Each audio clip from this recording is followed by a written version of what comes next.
লাইলাতুল কদরে আল্লাহ তাআলা সবাইকে ক্ষমা করে দেয়। আওয়াজটা বলতে হবে, কয় প্রকার মানুষকে ক্ষমা করেন না?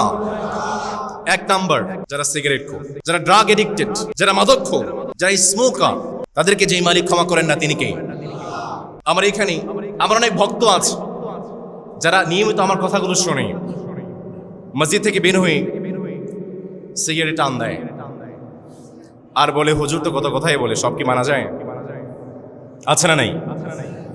আরে ভাই, আপনি সিগারেট টান দিয়ে যেভাবে আপনি সিগারেটটাকে পুড়িয়ে ফেলছেন, এই সিগারেট পুরার মাধ্যমে আপনি আপনার আমল নামা নষ্ট করে ফেলছেন।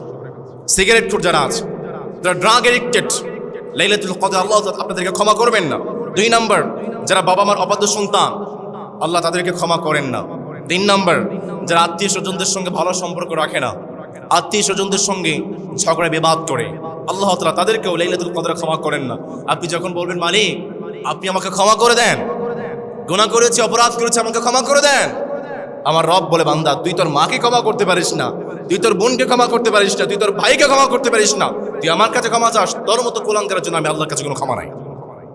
নাউযুবিল্লাহ পড়বেন না? 4 নম্বরে, যারা মনে মনে মানুষের ক্ষতি করতে চায়, যারা মনে মনে হিংসা করে, এই প্রকার মানুষকেও লাইলাতুল কদরে যে মালিক ক্ষমা করেন না তিনি কে?